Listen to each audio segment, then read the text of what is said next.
So this is live or is it recorded? Yes. It's both. It's live on Facebook. Okay. When it's recorded, it'll get kind of cleaned up a little bit, and we'll put it out as a podcast. All right. I'll keep it clean. No, you don't have to. I work blue sometimes. You can get all as Bob Saget as you want. I said, hey, welcome to the Man Cave Happy Hour. I said, hey, welcome to the Man Cave Happy Hour. We're gonna drink a fine whiskey and smoke a really fine cigar.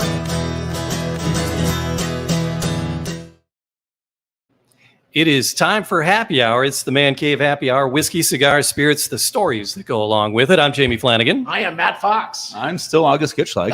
Hi, sir. How are you? I'm doing all right, guys. How are you doing? Good. We got an interesting evening ahead of us here, an interesting show. I want to take you guys back to the Whiskey Classic. And we were hanging out with Audet. Yes. Will this now be the farthest north we've podcasted? This, I think, yeah. Okay. Yeah. We're further north than the Packers. Which parallel here. we're on? Yeah. We're getting up there. The 43rd, I think.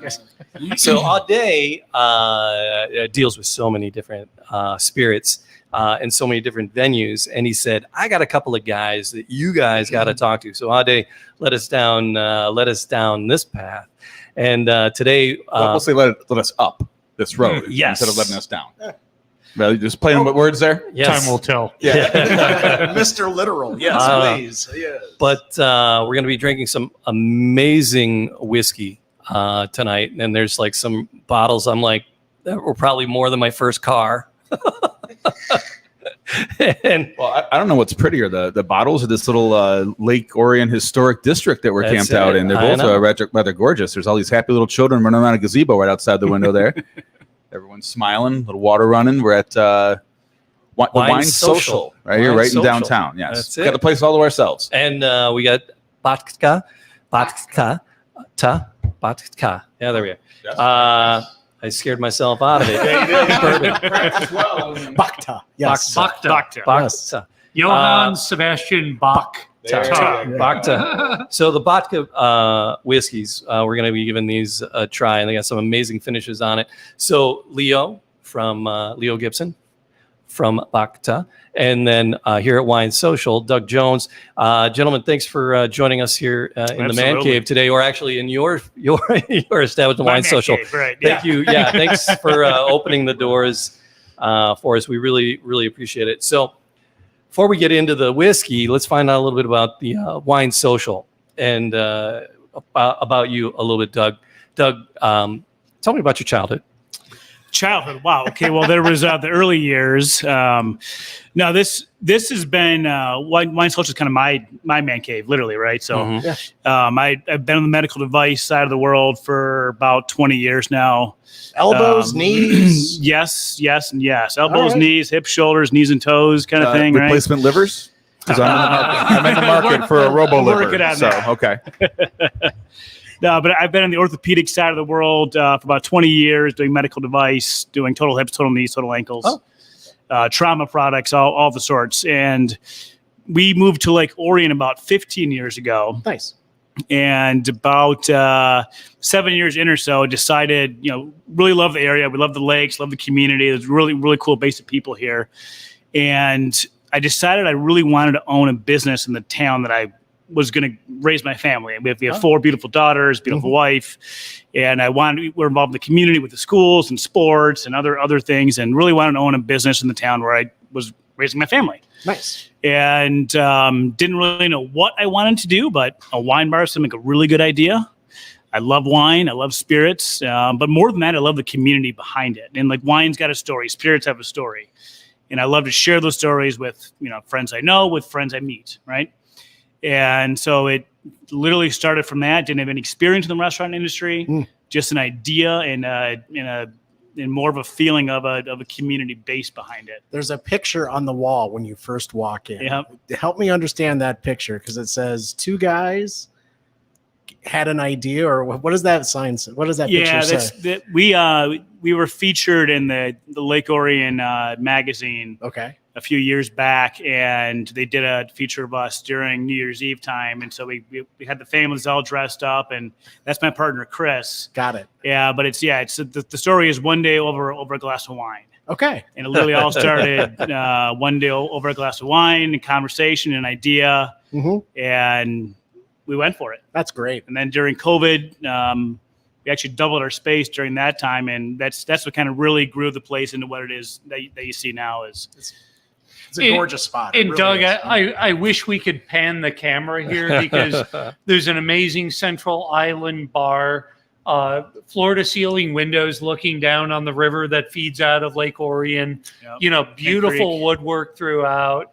And just the energy in this place when you come in, just any random night, the number of people smiling, laughing. This isn't the bar to come to if you want to get into a drag down knockout fight. no, no, at no, 2 a.m. please don't. But no, this is the bar to come to have fun.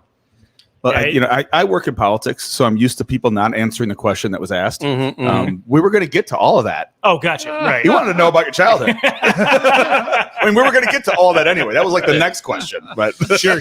Yeah. No, that's good. That's let's dig deep. All right, just the playground issues. No, we don't. I need guess that my up. playground issues go back to Clawson, so we can Oh, get, yeah. we can get deep into that. Yeah, mine start from the Den River area. That's where I was born and raised. Okay. So, Doug, when you're picking the spirits and you're picking the wines to have, because there's only so much shelf space. Sure. What do you look for in a wine that you're picking, and then in a spirit? Yeah, great question for the wine and similar to the spirits too. We try to focus on some of the lesser known brands, but the quality is high, right? So some of the vintners that you don't maybe hear about, there's the big names out there, right? Which are great wines, Mhm. but there's a lot of great wine out there that you don't have to necessarily spend that top dollar for. And we've also noticed that some of the bigger manufacturers, I'm not saying all, but there's certain select few that tend to be a little more polluted, right? We try to find kind of the cleaner wines, the wines that are a little bit more of a value based, but the quality is excellent. So more of the boutique wines, because again, we're a wine bar, but we're not in downtown Detroit. We're not in downtown LA. We're in Lake Orion, northern or Birmingham for that matter. We're in northern Oakland County, right?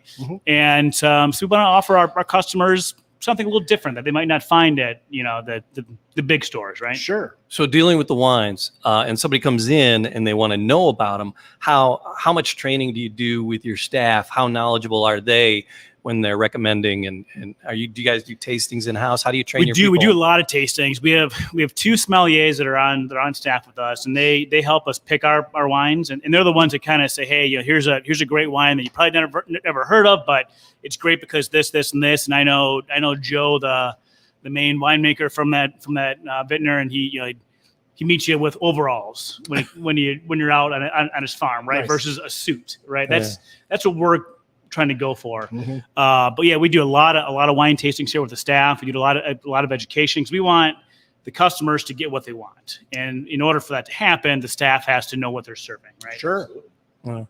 So I was out with Colleen, and we were trying to pick something, and it was a nicer restaurant, and she was like, "Tell me about this," and the guy's like, "I have no idea." And I'm like, At least he was honest, I guess, well, right? Yeah. I'm like, well, I say it's hard to get good help these days. You Yeah. just get anybody who works sometimes. yeah, it was. So it's good to hear that your people know if they come in, and you're introducing, because wines, there's so many different wines. And there's so many different spirits too, but there seems to be a lot more vineyards and a lot more wines to choose from. And you need that information if you're trying to make a decision, if you kind of know what you like. I tell you, and climate change is really upped the Michigan wine game. It used to be no one touched red wines from Michigan. You just couldn't. It was more, you had the same climate as Germany. You did all German wines up north. That was what the jam was. So now there's actually some jammy flavored wines. A little more, bring the word back there. I'm playing with words today. Considering how tired I am, I'm kind of on. What do you think, Matt? Yes. No, we're seeing it in Vermont too, where we're based. Historically, we've had to rely on hybrid grapes. A lot of them developed at the University of Minnesota or in Quebec. where they had sort of some cold hardy lineage in the, I guess, in the pedigree of the vine. But with things warming up, those couple of degrees mean the difference between when you've got to rely on those vines that will survive a 25 degree below 0 Fahrenheit freeze. Sure. And when you can get away with some of the, granted, there's still cold hardy vinifera vines. You're not planting Syrah or Grenache, but Riesling may work now in Vermont, whereas 10, 15, 20 years ago it wouldn't. Last year, I was actually over in New York, I should say, but around the Finger Lake area. And there are so many vineyards and wine places in Keuka Lake area. I was astounded. And we went to, I think, all of them. I don't remember too much, but we hit a number of these wine places, and just the quality that was coming out of these places was incredible. Yeah. To the point where we now have on order every month 4 bottles from a certain place that comes to us because we enjoy it that much. It's just, but wine can be grown as long as the climate works, right? So what are some of the things that to piggyback on August's question, what are some of the things that you look for? And Jamie's question, when picking that wine, you have your sommeliers, but what is it that you are looking for personally? For me, it's just it's what I like. Yeah. Selfishly, right? Because that's the great thing about wine too, is I can like one vintage and you can maybe not, but it's all about the story behind it, right? And that's the cool thing about the boutique wines, is that there is more of a story, I feel like, right? Sure. Yeah. There's more of a story to tell about how it's made, where it's made, who's involved with making it, because it's a much smaller cast than some of the bigger companies, right? And but for me, I like to taste, and what I taste and I like and I smell and I like, we tend to carry on the shelves. That's great. Then your palate works, right? Yeah, I made and distributed 9 cases of wine for Christmas last year. I'm a hobby winemaker. Okay. So I really get into it. I just play around with it, put some blackberry flavors and notes in it. It's fun, different tannins. right? I love it. It's fun. It's fun. Yeah. Small batch wine is it's a fun hobby to have. It is. And people always like you have you around. It's like crazy. Right. You get invited back to parties when You do. You get invited back to parties. Case of wine. Case of wine. Yeah. That doesn't get anyone sick. So Doug, here at the Wine Social, wine for sure. Yeah. But you do a good job with your cocktails. We do. And is there food available? Where's your cocktail and where's your food go? The food we leave. I figured getting into a bar when I had never owned one or had any experience in it besides bartending in college, right?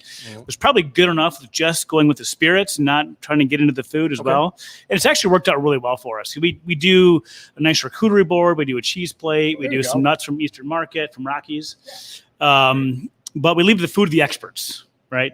And so we allow our patrons to bring in food from neighboring restaurants. We actually have some laminated menus on the corner from all the different neighboring restaurants. That kind of helps us play well with the neighbors too, right? We help support them and play well in the sandbox together. Yeah. But we do have some really great caterers that we use for our private events and for bigger parties and things like that. We've done full plated weddings here and such. Oh, nice. But yeah, the food we leave at that, and then the spirits. Since we started, we always had a full Class C license, but we never really dove into the cocktail part of it for the last few years. Again, we've always had the beer and the cocktails, but we really didn't start to work into like the craft cocktails and the higher end stuff. Didn't exercise that full ability. If I missed it, how many years have you been here? We just had our 6th year anniversary. Okay. This July. I didn't hear. I missed that number earlier. Congratulations. 6 Thank years. you. Appreciate it. Yeah. Right on. Made it through COVID. We did it. Yes. So not everybody did. No, So absolutely. wines, people will try things out of the ordinary, but a lot of times with spirits, people are like, "Give me a Jack Daniel's." They want that known brand, and if you have a unique bottle on your shelf, it's a gamble sometimes. It seems like, right? So, what convinced you to take a chance on something like Bhakta? Yeah, great question. So one of my good friends, Dr. Pierre Jacques, he was an orthopedic surgeon down in the Wyandotte area. Okay.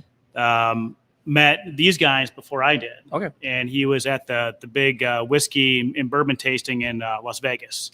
2 years ago? That's right.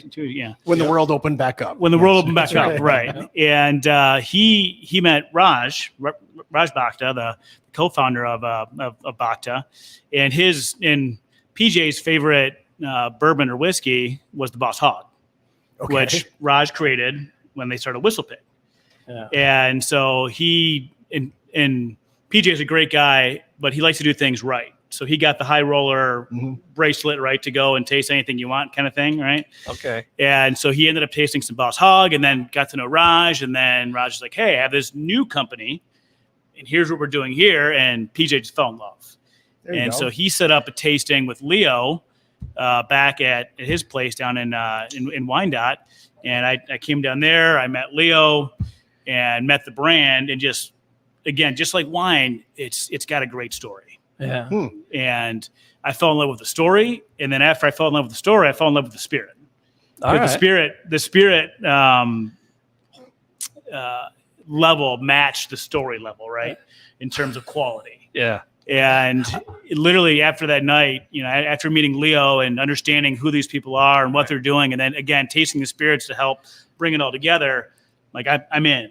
Yeah. And then they were gracious enough to host a little gathering here. Oh. And we're, we're Northern Oakland County, right? We're a small, wine, humble wine bar, right? But they had their first tasting in Michigan and for a public setting at our place, which I thought was really special, that a company of this stature that's growing this big and that it has what they have to do something like that for us. It's great. And it's literally been an incredible, everyone we meet. Then we went to Vermont to do our own barrel blend and met more people. And just the more you meet the people and the more you taste the spirits, it all just continues to match, right? When you had a situation where everything just keeps going in the right direction, you're like, well, this can't be all that good. And then it just keeps getting better and better and better. Right? Yeah. That's literally been how the experience has been so far. It's like this show. And I love I love the reference to Wyandotte, because I find Wyandotte to be this fascinating mix of wine bars and dive bars. Yeah. It's all in Yeah, the same absolutely. community. Right on the river. And right on the Yeah. river. It's an Beautiful river. underrated It is. town where you can get a high-end spirit, a high-end wine, and then go in a little dive bar with sawdust and peanuts on the floor Absolutely. still. So it's fun. So that brings us to, no, we're not open. Sorry. Wrong place. Doors unlocked. Yeah. Bar's closed today. We got free run of the place, but didn't lock the door. So that brings us to Leo Gibson, and Bhakta, and it's named for Raj. It is. Bhakta. Yeah, I've got co-founder on the business card, but Yeah, Rod, yeah. It's that not a was- city that- in Kentucky, yeah. you're saying? It's not a Kentucky Bhakta. river or anything? So Not exactly. So I want to know the story, like from Whistle Pig to Bhakta. But first, tell me about your childhood. Yeah, so I grew up in Sterling Heights, Michigan. Oh, right My on. folks were born on the east side of Detroit. In the same neighborhood as Augie's friend John Rutherford, where he now owns the Caju Cafe. I was 7 in Van Dyke Is myself. that right? So Okay. Queen of Heaven was mine. Yeah, they were Harvard. I used to go to the Yeah, East yeah. Warren Yeah, Parade. I used to walk to Mr. C's to buy my candy bars when I was Oh, a kid. yeah. So Yeah. as much as I grew up in Sterling Heights, Detroit, I was born in St. John's Hospital. I went to UAD High School, 7 Mile in Livernois. So this has always been home. Yeah. And went east 4 years to get my undergraduate degree at Boston College, where I met Raj. We became very good friends. Everybody else was drinking beer. We thought we were really cool because we were drinking whiskey. They got their little ascots on. You were really Yeah. cool. Trust me. Granted, it was Johnny Walker Black Label. Yeah, but yeah. still, hey, for a we were- college student, still though, whiskey. come on. Yeah.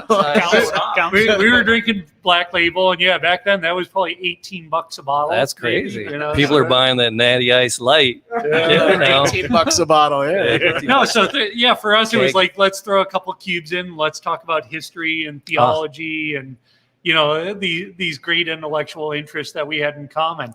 So Raj goes off after we graduate from BC. He tries to get into the Marine Corps. He ends up in the officer candidate school there, gets through their summer program, goes off for about 6 months before he's got to actually formally sign up, ends up wrecking his shoulder in a skiing accident in the Alps, chasing a girl down a hill. Raj's story, the story's never end.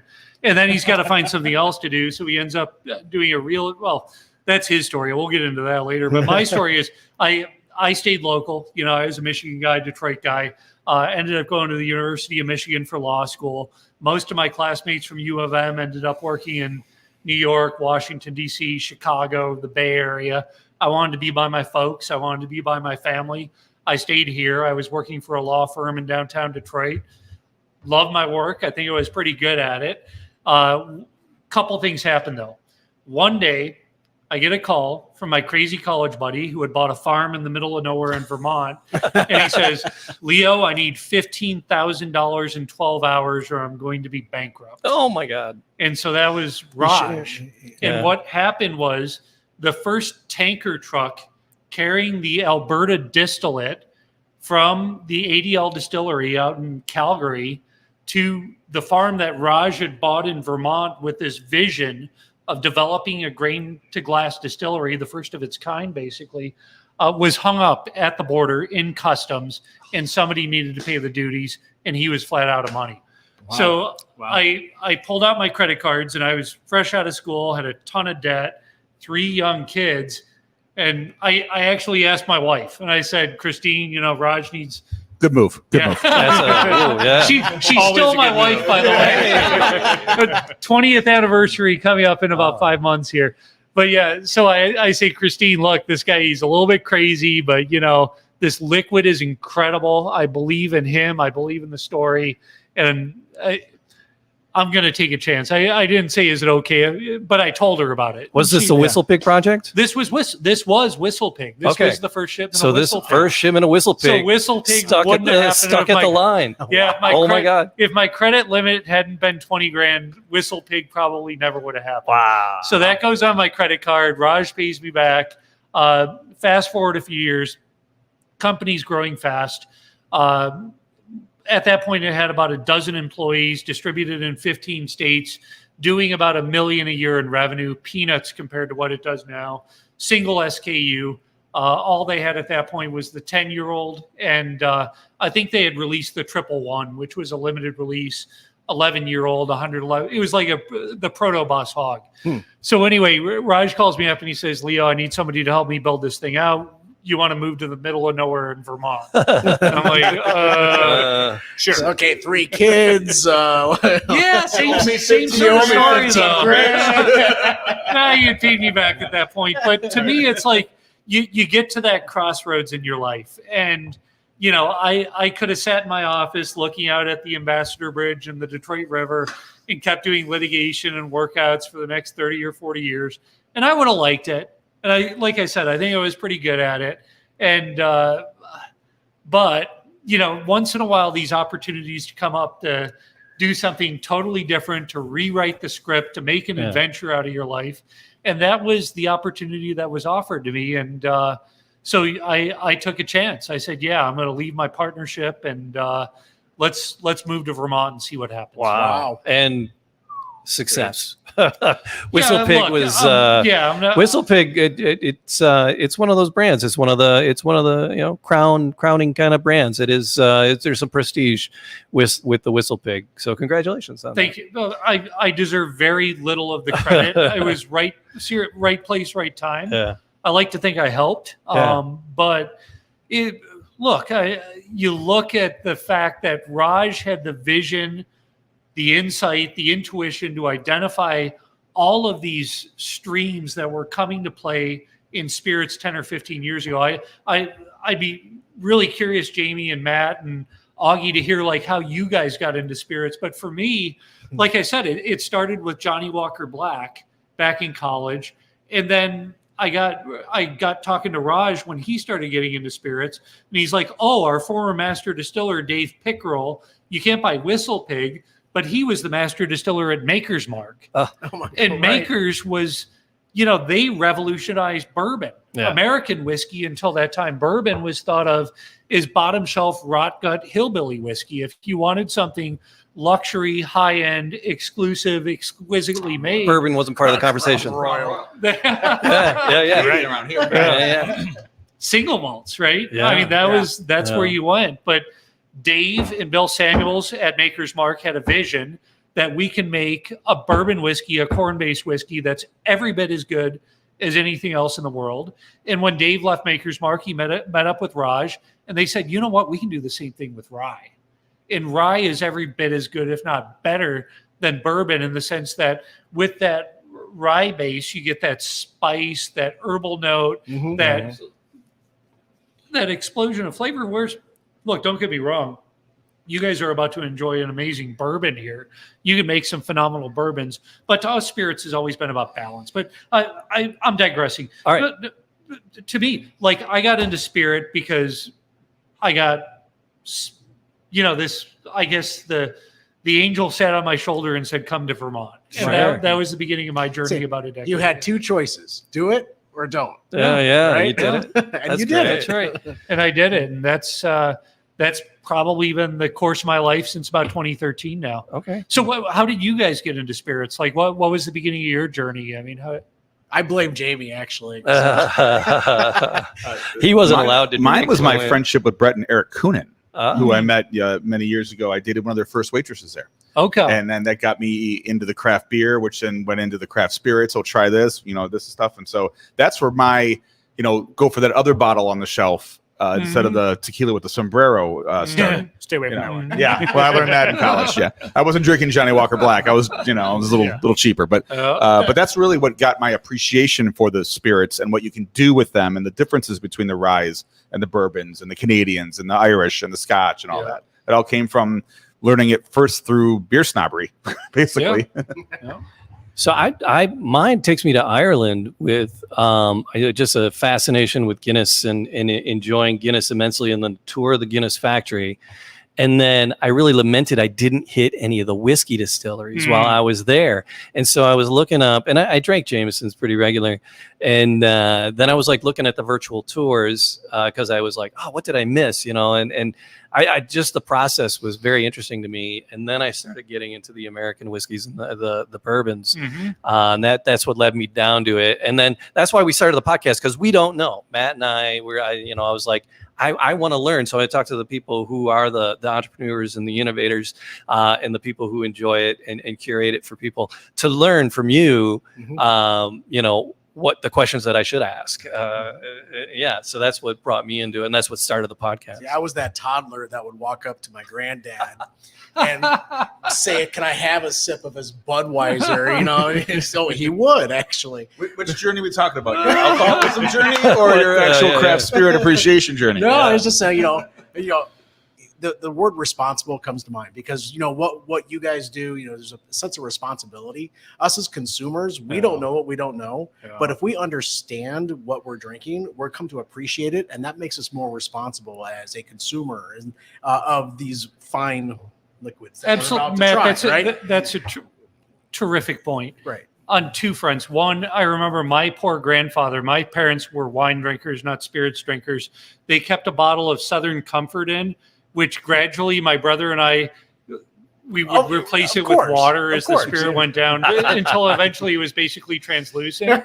So I think I've got a similar experience there. But on the other front, in terms of appreciation, this isn't just ethanol. If you just want something that's 50% by alcohol by volume, that's going to get you screwed up, go buy a bottle of Smirnoff. Right. This is history. This is a story. This is passion. This is agriculture. There are people behind this brand. There are people behind those brands on the shelves where they've been dead for 200 years, whether it's whether it's Hennessy or Macallan. The beauty of our brand compared to some of the other brands is we're not dead. Yeah. We're still here. Right. And like Doug did, if you want to come see us at the college campus we bought in Vermont or at the farm down the road where we're planting our own vines and growing, you can come see us. Yeah. It's like St. Thomas. You can poke your finger in the side, so to speak. Right? The term "leaving a legacy" comes to mind, because that's what everyone's really after. Is, what's next? What am I going to leave for my kids, or what's going to happen when I'm not here? Who's going to take care of my brand and my passion after I leave this world? Right? Well, that's what Doug said. He said he was hooked on the story, and then the spirits were amazing, and that's what we love about the show. Is it's like. So we just don't give us a pour, let's drink. I want to know you guys a little bit. So that's kind of what we do here. So Bhakta, how long has this been a brand? So that's a great question too, and it ties back to Matt's question of legacy, right? So Raj left Whistle Pig about 3 or 4 years ago, ended up selling the company to the Wall Street guys, and time to start something new. But what are you going to do that's really going to get you fired up after you've built Whistle basically Pig, yeah. Whistle Pig? Yeah. You know, and I remember walking with him on the beach. You know, he had moved down to Vero Beach in Florida, Indian River County. We're walking along and he's like, man, how do I get myself fired up about this again? You know, I've already gone out. I found this amazing stock of old rye. I bought this farm in the middle of nowhere in Vermont. I built the grain to glass distillery. You know, I built this incredible brand. I brought these incredible products. You know, it wasn't all us, by the way, but we kind of rebuilt a category. Rye was forgotten. It was overlooked. It had been left in the dustbin when, from a quality of spirit standpoint, you could make something that was as good, if not better, than anything else in the world. And what's your next act? You know, how do you follow on something like that? And so Raj is like, whatever I'm going to do, I'm going to put my name on it, because that's the only way. That's the legacy for the kids and the grandkids. Fair. But, you know, the spirit that we found that formed the basis of the next venture, this is a project that stretches not just back through the decades or the generations, it stretches back through the centuries. That's the Armagnac story. And that's what really got us fired up, because Raj and I, back in our college days, we were both history nerds. You know, we loaded up on as many history classes as we could, and we wanted to learn as much as we could about these obscure facts of the past and these incredible characters and all these details. And it's like, well, this stuff, like brown spirits is great, by the way, like whiskey, you know, you can get a 16 to 20, 21-year-old brown spirit. Awesome. You know, that is reaching back into the past when something that's sat in the cask that long. But how about getting your hands on something that dates back to 1868? Wow. Yeah. 3 years after the Civil War ended. Right. You know, when France wasn't even a republic. France was ruled by an emperor, a guy by the name of Louis Napoleon, who was the nephew Have of you heard of him? Bonaparte. Okay. You know, It's like a movie about him coming out. Short Right? story. Short story. Britain ruled half the world. You know, the lady named Queen Victoria.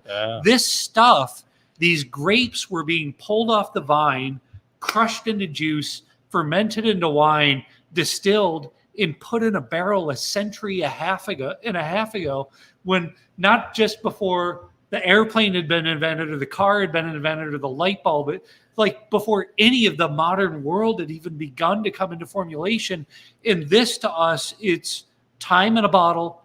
You can't buy time, but with Bhakta you can, and it's history in a bottle. And for us, the beauty of it is Armagnac was an undiscovered category. And it is in an undiscovered category to this day. Most people don't know about it. We had the good fortune, and again, this is a legacy of the Whistle Pig days. Our master distiller, Dave Pickerel, his favorite spirit in the world, as much as he loved bourbon and as much as he loved rye, as much as he loved a lot of other categories, he's like, Armagnac is where it's at. Because this was the first place in Europe where they distilled. It's incredibly small scale production. Most of the grapes are grown and the fermentation and the distillation is done by farmers working 20 or 30 acre plots. It's incredibly deep age statements. There's no big multinational spirits companies that are pushing this stuff into the market. Accidents of history and geography. Armagnac is landlocked. It's up the Garonne River from Bordeaux to a point where you can no longer get the stuff up to sea. So it's just been aging and aging, getting older and older and older, and better and better and better through all these decades. And none of these people speak English. So they don't have the ability to come over here to go on to podcasts, to go into bars and say, hey, you guys are missing the greatest stuff in the world. And so for us, because we had that knowledge of the category, because the Boss Hog 4, the Black Prince, the first Boss Hog that was cask finished, was done in an Armagnac cask. Okay. So I remember going back when I was working on the farm in the middle of nowhere in Vermont, more cows than people in the county. You know, one late night, me and a bunch of the guys from the back office decided to, you know, wander back and see what this Armagnac stuff's all about. Because usually when you get a finishing cask, there's a little bit of liquid in the bottom before you load your whiskey in or whatever you're going to finish in it. So we go in with a wine thief, we pull it out, we taste it, and like the choirs of the heavenly host were heard on high. Your eyes watered a little too, but Well, that too. Yeah. But we knew that I knew Something different. this stuff was incredible. It was different. The depth, the nuance, the complexity, the length of finish, the fruit notes, the earth notes, the spice notes, tobacco, just all layered Like together. 4 days later after you tried it, right? Yeah, no, it just keeps going. It man. just I'm kept telling you, no, that's not too far off from the truth. So anyway, I'm like, okay, and this was back in 2016 that we did the Black Prince. So this was probably 5 years before we did this project. I was like, someday we're going to do something with this. Yeah. Armagnac. So what is Bhakta? And what, because are there 4 different expressions here that we have in front of us? Yep. All right. So what is it? So Bhakta is Raj Peter Bhakta. That's his last name. Okay. So he's got a great story too. So by the way, if anybody thinks it's a little weird to have an Indian name like Bhakta attached to a French brandy, Mr. Flanagan, you probably know the origins of the name Hennessy, right? No, I don't actually. We never had them on. No, As you can tell, guys, I'm not here for the serious I questions. got a role here. Wikipedia that crap. Yeah, it's an Irish name. Oh, fair play. Yeah, so in a cognac house like Hardy, what happened? Bordeaux. You think of Bordeaux wines like Lynch Boggs. Lynch is not a French name. No. Hardy's not a French name. Yeah. Hennessy's not a French name. No. Phelan, Chateau Phelan, not a French name. For centuries now, folks have been coming from all over the world, mainly from the English-speaking world, Britain and Ireland, to Southwest France to bring these incredible wines and spirits to the rest of the world. They didn't get to Armagnac because it was a little bit too far inland. But anyway, Raj's story, his dad is a first-generation immigrant from India, showed up with $20 in his pocket in the early 1970s. Nice. You know, married a first-generation Irish immigrant, his mother, Mulaney, and they had 4 kids. Raj was one of them. And Raj started Whistle Pig and decided he wanted his name on this thing. What we are as a brand, though, the first project was Armagnac. Okay. So after the sale of Whistle Pig, Raj basically traveled around the world looking for something like rye, what rye was 12 or 13 years ago. Right. 12 or 13 years ago, you walked into a liquor store or a bar, you probably wouldn't find a rye except for, maybe a Crown Royal, which is barely a rye. It's grain neutral spirit. Around here, it's the Canadian whiskey was the closest thing to a rye. You could smell. They call it Detroit River whiskey because you'd smell the Canadian Club across the river. Absolutely, from Walkerville. Right. And actually, they make some good whiskey in Walkerville. Sure. But the problem is, a lot of what the good whiskey that they make, they do it in a pot still. They do it using good grains. They age it in really young, lively barrels.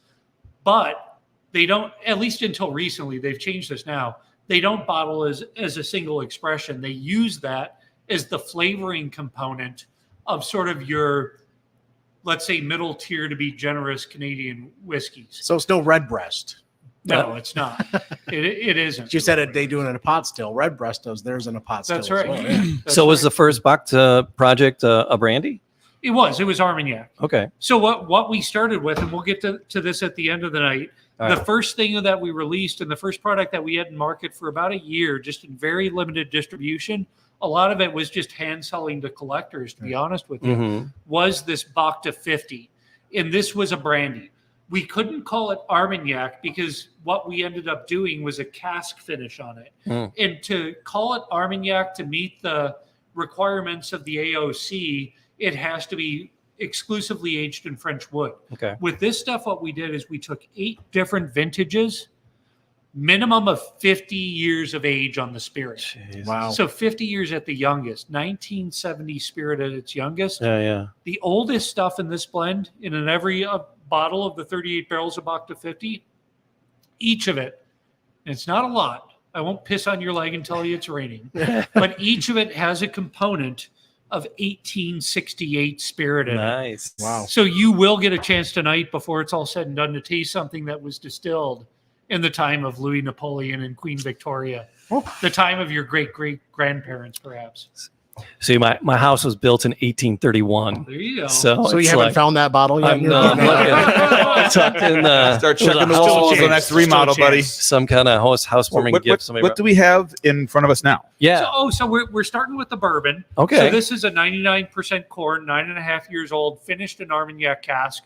Paul Picault, who's kind of like the Robert Parker of spirits, if you're a wine nerd like I am, he just released his ratings for 2023. We were the only producer with 2 products in the top 20.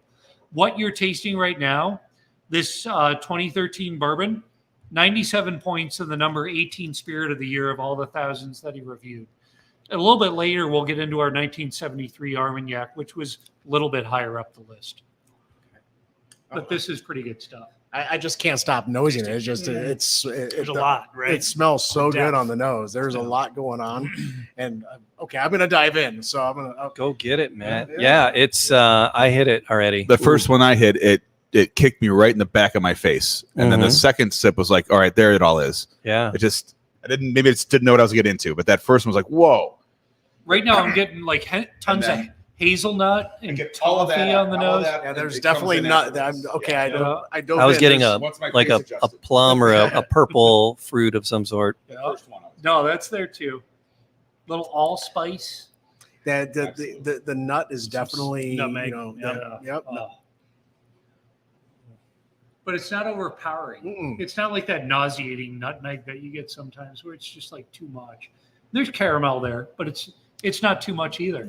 And you know what we've done with a 99% corn whiskey, with 99% corn bourbon, you're going to expect something that's going to be super sweet, treacly, but that Armagnac cask finish just brings a tannic structure, a dryness, a balance to it. There's a sweetness on the back end because it sat in the back of my throat on my palate a little bit. The warmth that just is hanging out that back there is very comfortable. Yeah. It really, really is. That's beautiful. No, you could chew on this all day. Yeah. So it's a big bourbon too. It's cask strength, right? So it's that 50? Yeah, what's that first coming in nose at? is 50.3. All right. 50.3, yeah. Yeah. It's a All big right. bourbon. But it's something. but that it's but that I agree with that second sip that you get that's the better. after you've kind of had the palate let it go Cleans around. it out, yeah. is you get more of the nose, more of the flavor that they hit on the nose, right? All those things start to make sense in your brain. Mhm.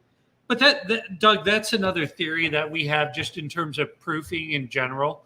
I think you'll find with a lot of whiskeys and then again in Armagnac, really across spirits categories, a lot of stuff is brought down to 80 or 90. Right. And right. there's nothing wrong with that. no, But no. we're saying do it yourself. Mhm. You know, If if you you want. want your spirit, Put your own ice cube in there. Right. yeah, put your own ice cube in, throw a little water in, but we want you to have it, at least have the opportunity, frankly, to have it like this. Right. You know, full strength, full proof, in your face, Mhm. with all that intensity and character that you can bring to bear. My mouth is We've numb. had other high-end bourbons that we've talked to, and I'm always happy when someone says, you're like, well, what's the right way to drink it? And they're like, however you Whatever you enjoy want. it. Yep, exactly. That's the way to drink it. That's how we want you to enjoy it. However you enjoy it, drink it that way. There's no. Now, if you want to add Coke to it, that might be a bit over the edge. Yeah. I mean, maybe every once in a while, a splash of ginger ale. That'd be as much as I get with mixing. But yeah. But, you know, to get back to your question, Jamie, in terms of like Armagnac, what got us so fired up about it, it was just how craft it was, how old it was, you know, how undiscovered it was, you know, how passionate the producers were, how beautiful the region was, Gascony, you know, just the terroir of the place, the landscape, the food culture, the people. I mean, a lot of Americans have a bad image of what France is based on hitting the tourist spots in Paris. Sure. That's not what Gascony is. They're open, they're welcoming, they're warm, you know, they're happy to see you. And they make this incredible spirit that's goes back through the years. And I mean, the other amazing thing for us about this is history nerds, this is the one place in spirits, and we're looking to change that, by the way, with things like this 2013 bourbon and this 1990 rum. But most brown spirits, it's about the age statement. How long has it sat in an oak cask? Right. Has it been 6, 8, 10, 12, 21 years? For us, that's good information to have. But how about telling me what year it was made? Yeah. Because then you're actually reaching back into the past. Yeah. Then when you're having this Bhakta 50 with vintages from 1970 to 1868, you can think about Richard Nixon. You can think about the Apollo mission. Right. You can think about Vietnam. Just close your eyes. Think about the Queen. Oh no, wait, that's different. That's I don't know. I don't know what that is. Sorry, I'm 12. I'm 12. It's history in a bottle. Yes. And to us, that's like Thank you, Mr. Croce. Yes. So we've got that with the Bhakta 50, and then the single vintage Armagnacs like the 1973. We're about to, for if you have a birth year, if you have an anniversary, this is the one category in beverage alcohol where we can get you something at a relatively reasonable price that is going to be one of the most exquisite alcoholic beverages in the world at a relatively accessible price point, where, by the way, unlike a 1973 wine where there's probably a 1 chance in 3 that it's turned into vinegar. It's like Band-Aids. Right. This stuff's still going to be good. Right. It's not just going to be good. It's going to be outstanding. Did you say it tastes like Band-Aids? Yeah. Okay, I just want to make sure I heard. Well, that comes from craft beer spoiling. If you get a bad, an infected bottle of a craft beer that someone sat on for a while, you open it up and it tastes like Band-Aids. Yeah. Now that I've done a couple of sips and it's rested a little bit, and I'm going back to the nose, it's smelling more like a bourbon now. Before, the first few noses were not very. I would be hard in a blind. What is this? I would not. The first thing would have been a bourbon. Yeah, the Armagnac hits you And pretty hard. you said it's 99% corn. Yep. And I'm not getting corny on this because a lot. A little corny. No, I'm not, because a lot of times you get a corn, like with a heavy corn, something 70, 80 and up. It's very corny on the nose, and this is not. It still isn't. It's bourbony on the nose now, but not corny. Well, Jamie, that's what we found with that Boss Hog 4 too. Yeah. When you put that rye whiskey in with the Armagnac, I mean, Whistle Pig had a lot of highly rated products up until that point, but it was the Boss Hog 4 that really pushed us into the stratosphere. That we sent off to the San Francisco World Wine and Spirits Competition, one of the most prestigious, and it didn't just win Best Rye, it didn't just win Best Whiskey, it won Best Spirit in the whole damn show. Wow. And I think the Armagnac cask finish had a lot to do with it, because there is something about Armagnac. It's a different spirit. It's done at an incredibly small scale. It's craft. Unlike Cognac, which is a neighboring province, it's single distilled. It's not double distilled like Cognac. So a lot of those rough edges are left in the early days, but they age them out.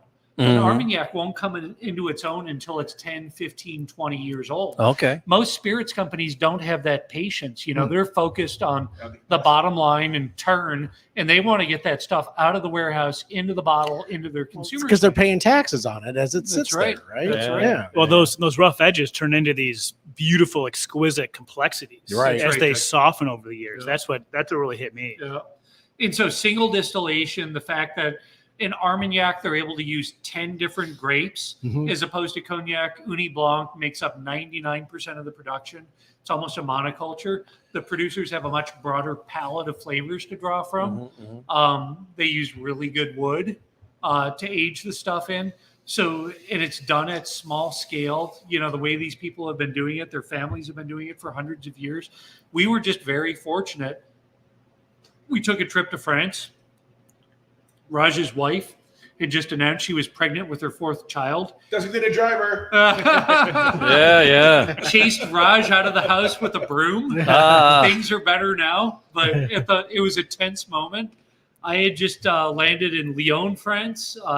It was the day France won the World Cup, probably. Oh, perfect day to travel. Yeah. It was, honest to God, it was incredible.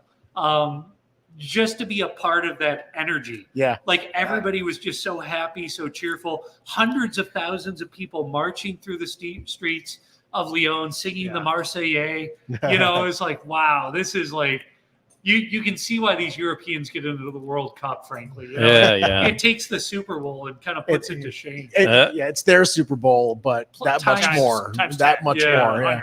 Yeah, so that was an incredible experience. So he picks me up. We drive to the Armagnac region. We have the good fortune to get an introduction to a lady by the name of Amanda Garnham, who is the head of public relations for the Armagnac Bureau. Amanda knew all of the producers in the region and she knew who had stuff for sale. And she said, "Oh, you need to meet Jacques-Francois Riis du Perron." And so Raj had his Cadillac Escalade shipped across from Vero Beach, Florida, to Le Havre in France. You can't afford a rental, so that's what.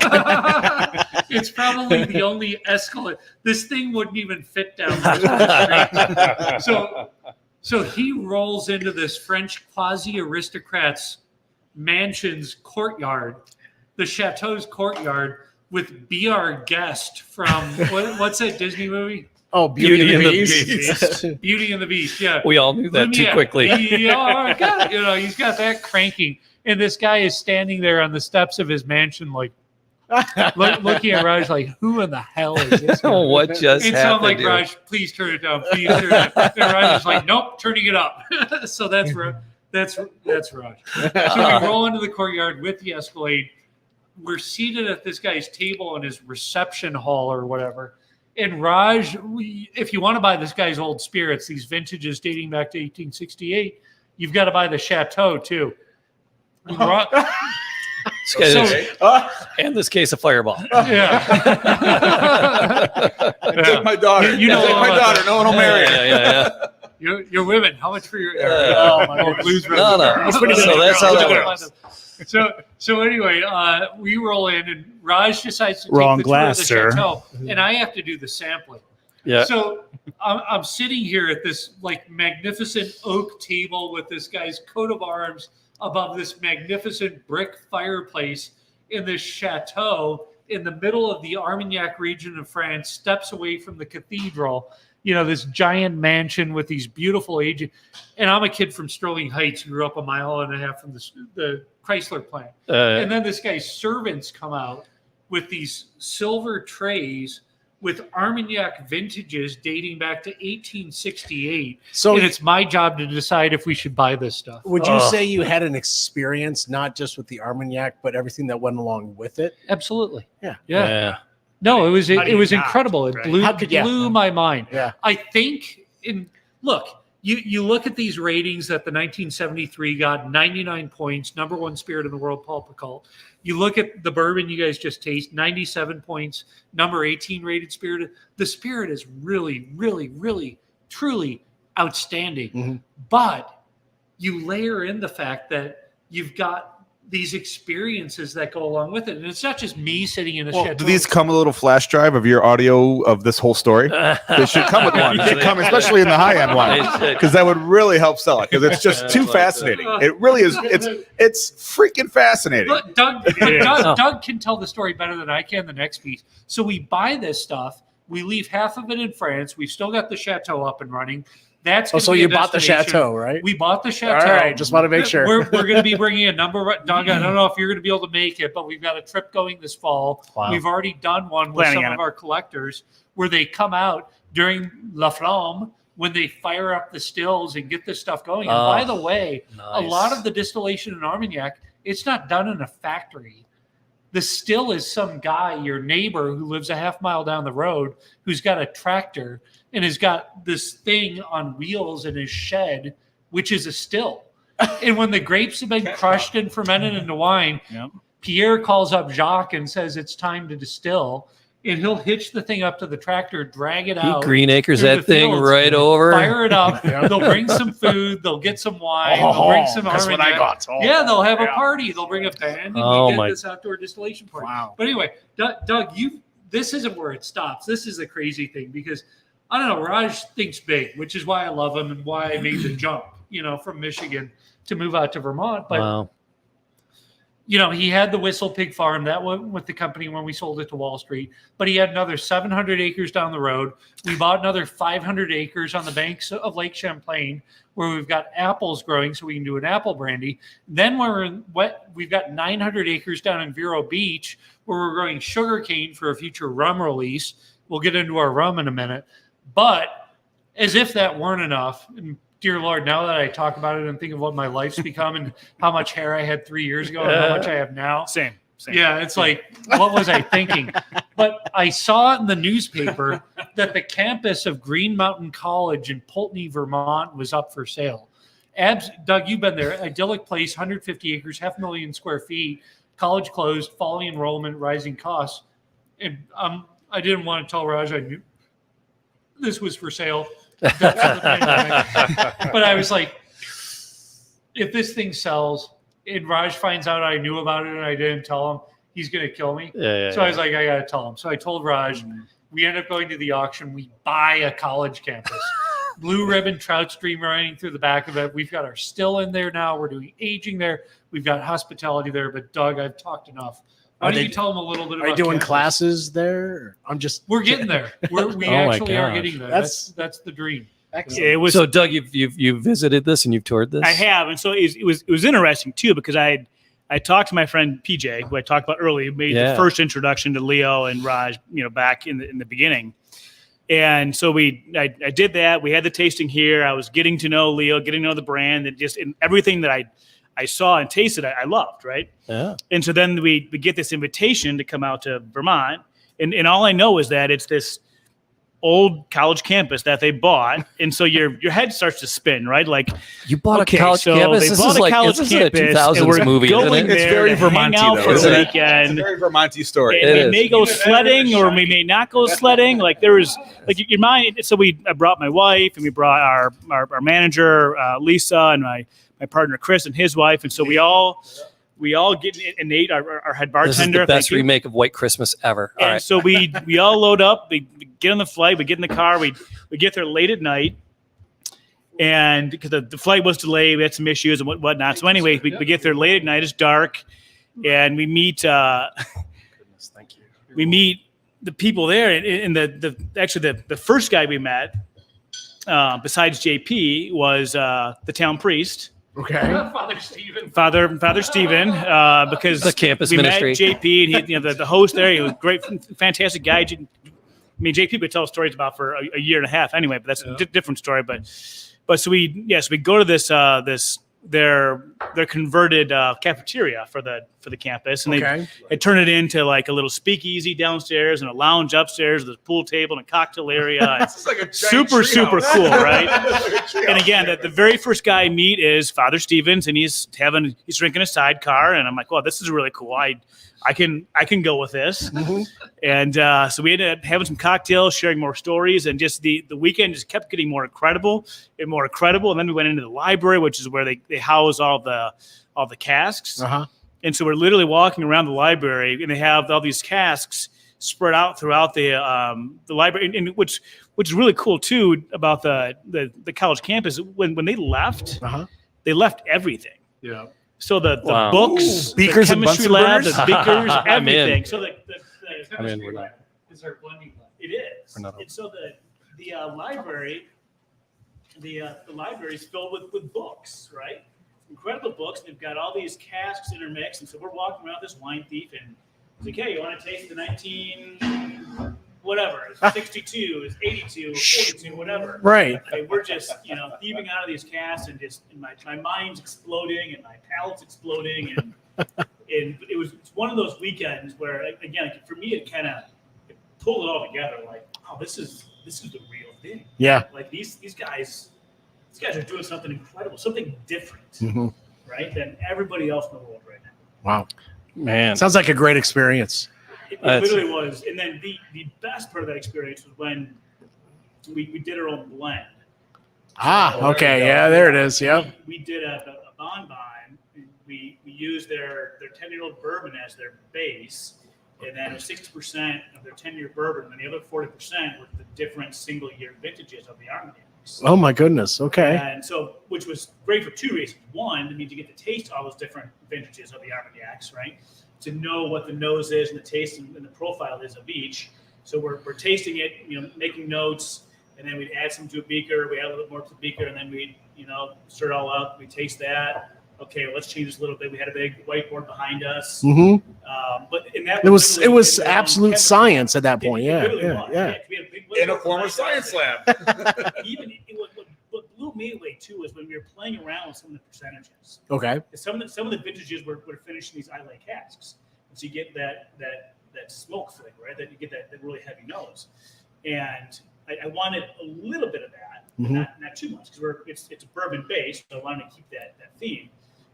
But playing around with those in a 1% to 2% difference, makes all the difference in the world. Yeah, and it's just incredible. Yeah, the molecule, that blending was like nothing I've ever done before.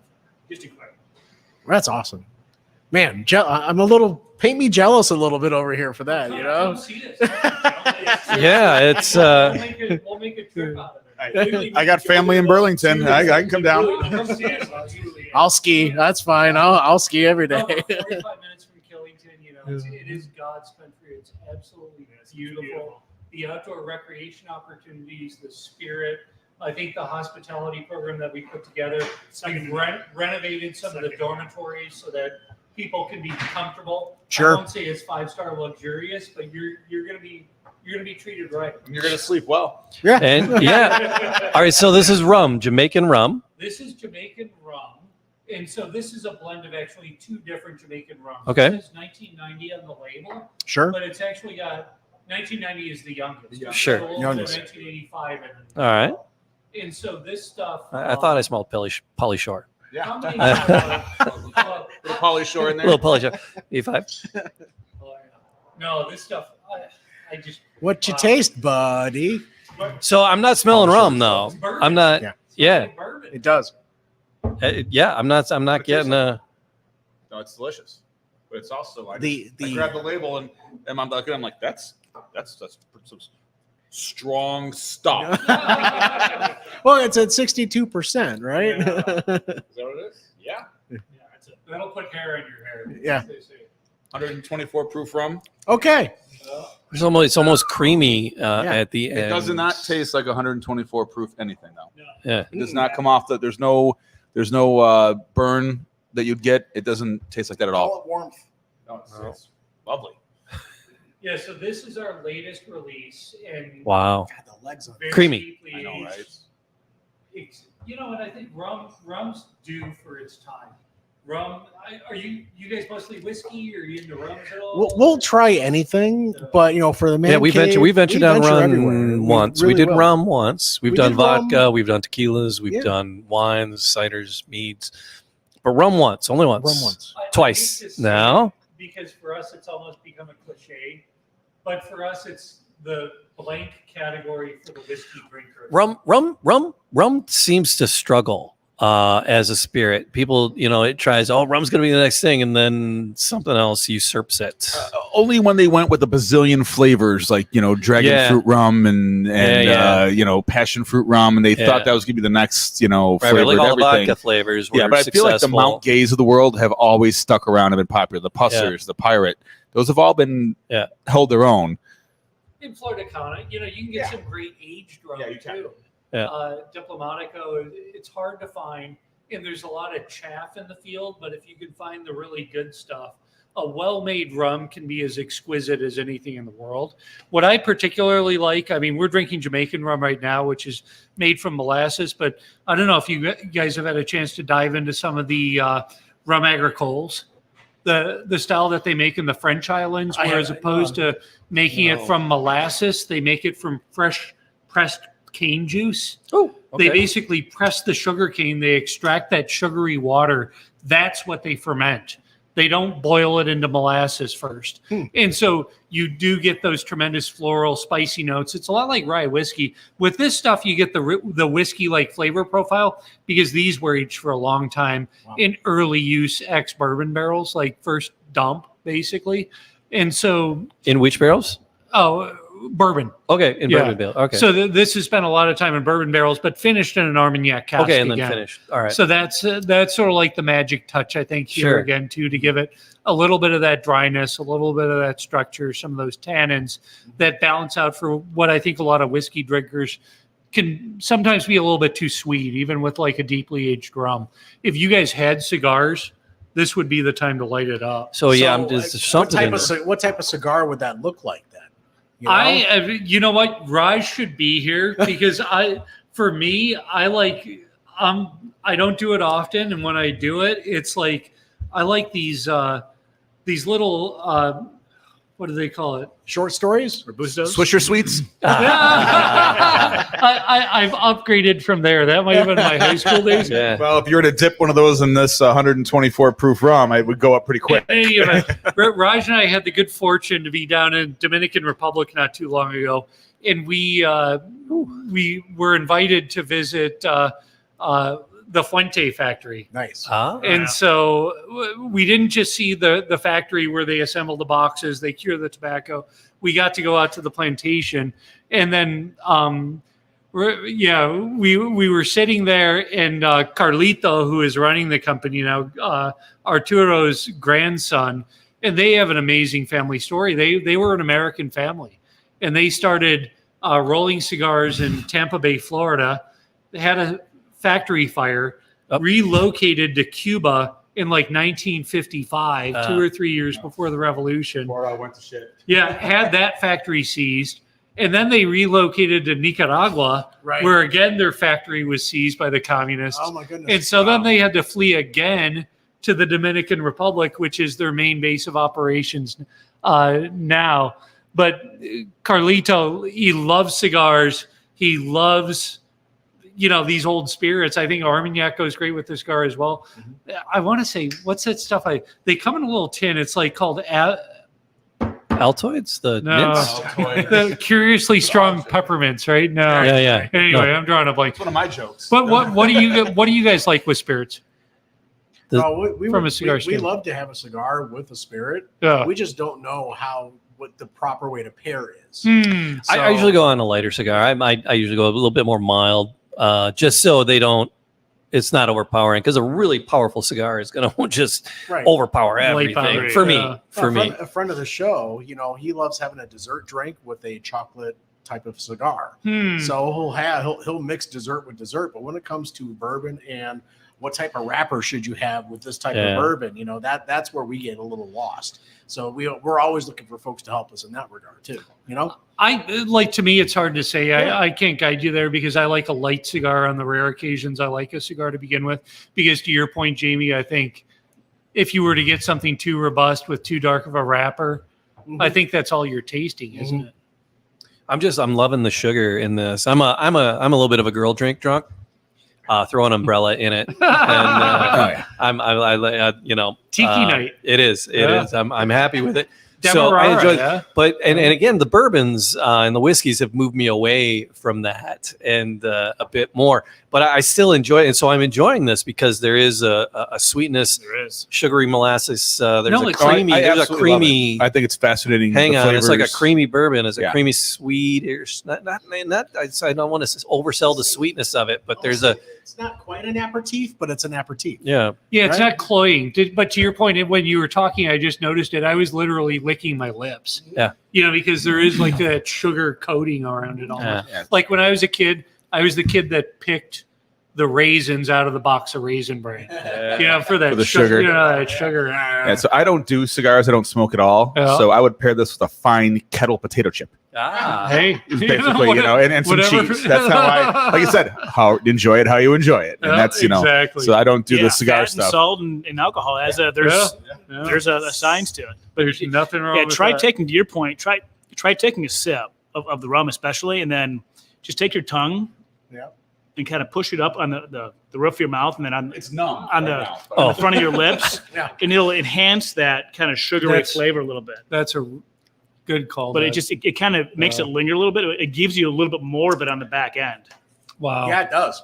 Wow. That's amazing. My partner person will love me when I get on Like there's a viscosity to There it too, is, which right. is super Yes. cool. Yeah. It just lingers there. It just gives you a I little like bit that. of a lasting. I have this vantage point with the light right there that I can see the color profiles, the bottles here, Yeah. and the differences. And it's like it's the exact same color profile as the bourbon. Yeah. And then whoa, what we got coming here? What is is, there's like a big old glass bottle of flavor that's just gonna. Augie, it's funny you say that because my dad, who's across the room, who drove me here, made that exact same observation before we left his house to come up here. He was like, look at how much darker that 1973 is.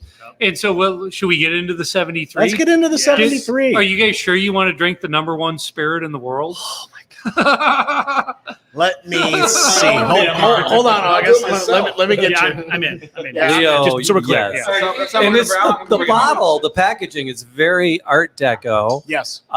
It's very Great Gatsby, 1930s Art Deco. Excellent way feel to to it. describe it. I was trying to think of the word. It's Art Deco Gatsby. That's perfect. Yeah, and it's are those glass stoppers? They are glass They are stoppers. glass, Yeah, yeah. it makes an incredible seal, a terrific vacuum.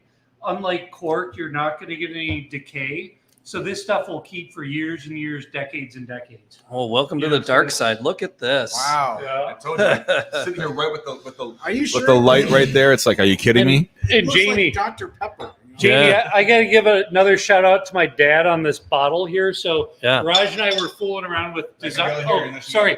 Yeah. So, Jamie, I got to give another shout out to my dad on this bottle here. So we were fooling around with ideas in terms of the bottle design. And Raj and I, again, we're both history nerds, design nerds, love Art Deco.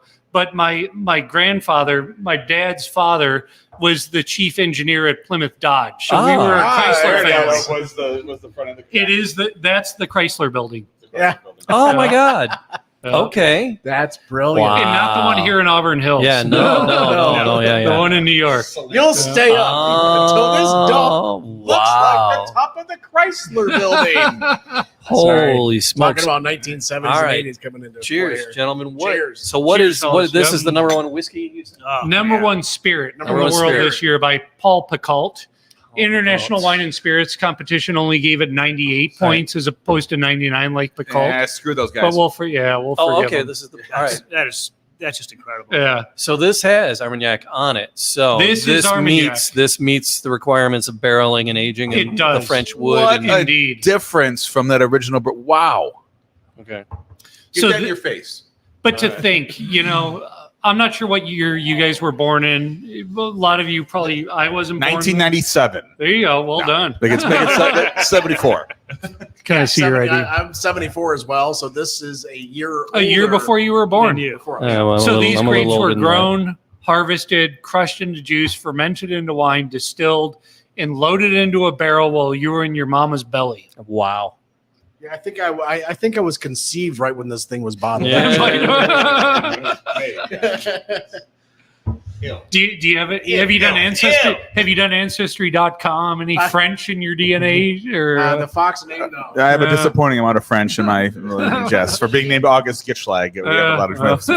No, it's the Grand Champ, one of the original that right? founding French families of Detroit. Is my oh wow, my incredible. my paternal grandmother's side. Okay. Yeah. So anyway, this 1973. I mean, come on.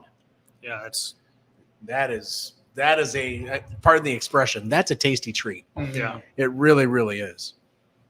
Yeah, the complexity Oh my behind goodness. that.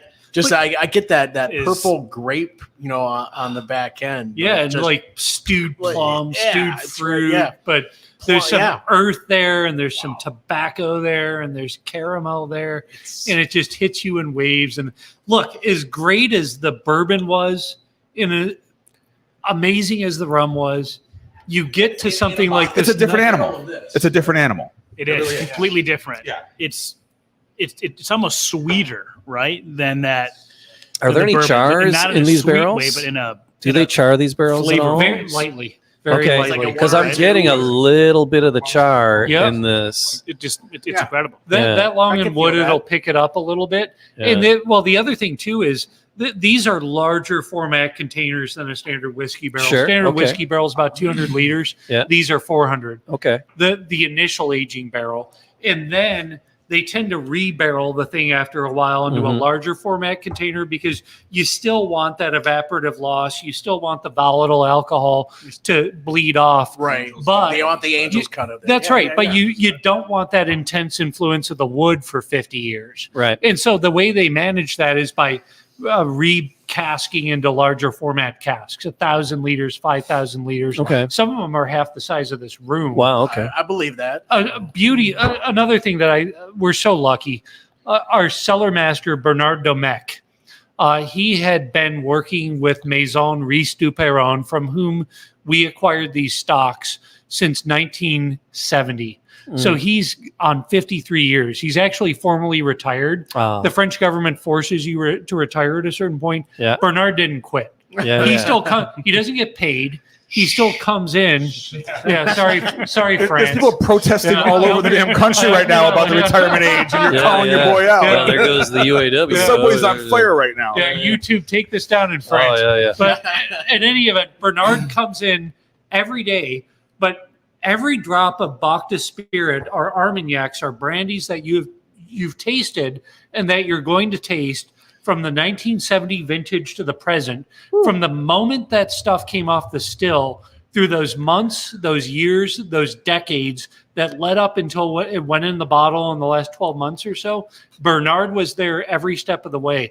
You're not just tasting something that's the embodiment of a year, of a culture, of a terroir, of a geographic region. This is the work of one magnificent man's lifetime. So cheers to Bernard. Cheers. And all the rage, though, is all these single barrel, one barrel. It's been in that barrel for X amount of years. My favorite whiskeys are always the blends that are consistent. I find nothing wrong with that. There's a whole side of the bourbon snobbery that's all about that single barrel. You're paying extra for that one barrel, and it has a certain cinnamon stave in it that's going to make it. The blends that are consistent, professionally done. That's the science that I want to taste. It's the art of the blender. It is the art, and this is, you don't claim that. You're like, look, we're bragging about the fact that we're blending this stuff, and you're going to get these flavors you couldn't get any other way. No, that's right. And that's right, it's delicious. Yeah, Love it. Thank you very much. I just confessed to Jamie that this is the actual first time I've ever tried an Armagnac. I'm a virgin. I'm a virgin too. never heard the word before. Yeah, Smart, educated man. No, I've heard it about the barrel, the aged in Armagnac barrels, and I think it was from the Whistle Pig, and since The Boss Hog.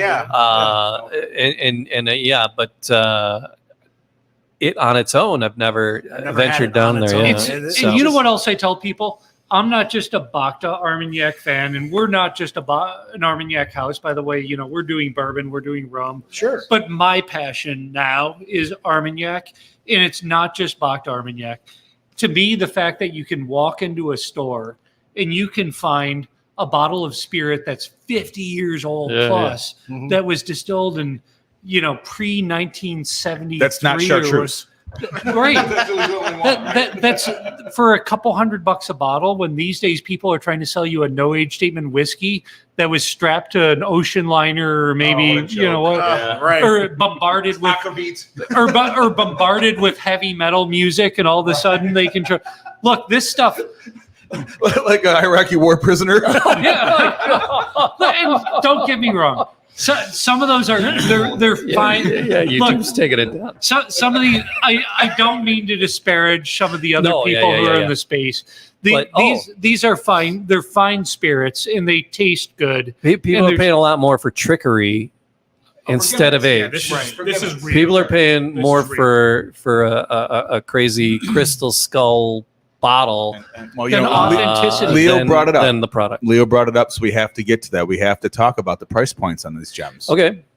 Because I'm like about to go find a liquor store, but I don't know if I have enough credit. Yeah. So we're gonna figure it out. Yeah. I've got to check our Michigan pricing, because we just launched a number of these products here. We've literally been in the Michigan market for about 2 months. Wow. But I'm going to say, All right. Yeah. what are we talking about here? The bourbon, I think SRP on Ballpark. the shelf about 170 a bottle. Okay. Yeah. And then we've got the rum is 550. It's just rare. There's only 1,500 bottles that are ever going to get made. Of that rum. Of that rum. That's a $550 bottle of rum. There's only 1,400. That's why he brought security with him. And 90. Yeah. His dad and the boy. That's extremely rare. Oh, wow, okay. Extremely exclusive. So this rum, with the rum we were just, wow, okay. Yeah, Good Lord. 1,500 bottles is all that's going to get made. And a lot of it's just going to get hand sold to collectors. Yeah. It's not going to end up on the back shelf of a bottle. No. Okay. And No distributor is gonna carry it. I mean, it's gonna have the to distributors go will pick it up. They have. Really? And there are some stores like off premise. You're not going to sell it at bars and restaurants, but right. there- Okay, true. There Some of are the a high-end handful of the stores. higher end. That's the only way you can do it in and Michigan, right? You some got of to the do it that way. Yeah, so well, there are it kinda guys. sucks, but you know yeah, what, it's- Augie? There are guys who will buy cases of this I believe because it. it's the best stuff in the world. And for some guys, $550. It's like, I don't care. I want the best stuff. That's a minute while they're sleeping. Honestly. Yeah, that's right. Wow. Okay. And this is actually the Bhakta 1973 Armagnac. Again, this is the best spirit in the world. I think you'll find this on the shelves here in Michigan for about $450 a bottle, which I think is very, like, you compare it to the Boss Hog. The Boss Hog 1, original SRP on that stuff was $169 a bottle. If you can find that stuff these days, you buy it at auction and it's $10,000 to $15,000. Isn't that crazy? Yeah. That's like, No, we've talked a lot about, if you can find it. on the show, we've talked a lot about, gift giving, good things to give. These are those really special things that if you get into it, you save it for a very special occasion. If you really care about the person, it'd be a gift, but it's that really special occasion that you hang on to with something like this. That's why you guys went with what you did with the toppers. They're glass toppers. It's going to keep. Yeah, and you got to keep you got to keep it in a cool, dark, cool place, and it'll keep that much longer. But that, you spend that money because you want to hang on to it for that special occasion. Matt, that's another great point. I sort of made the point earlier about birth years, anniversaries, especially with this vintage Armagnac. What's your year? Yeah. When were you born? Can you call up a year? Yeah. And, okay. I can call up a 74. Yeah. If you look, we can't distribute everything here in Michigan because it's state controlled, but there are retailers, you can go on their website. Can I call up a 48 or a 49? Yep. Mm-hmm. Wow. Yep, our vintages go back to 1868.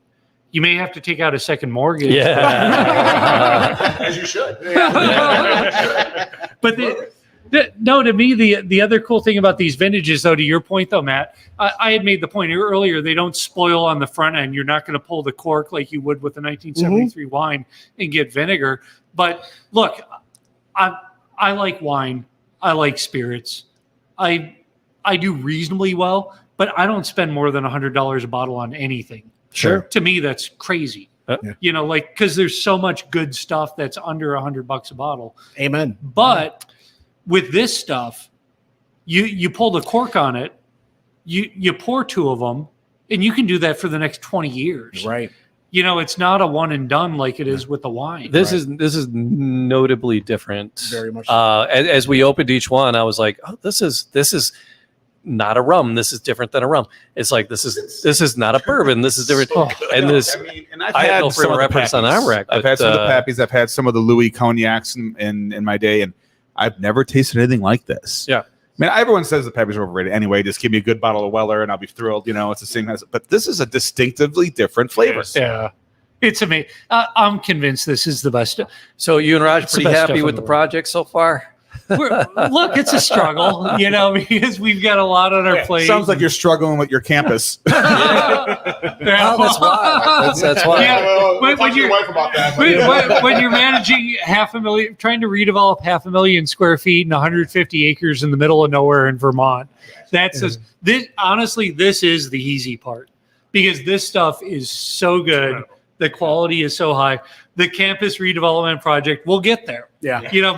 But that's what gets us going because this we know. Yeah. This is a layup. We could do this with our blindfolded and our sleep with our eyes closed. Mm-hmm. We know.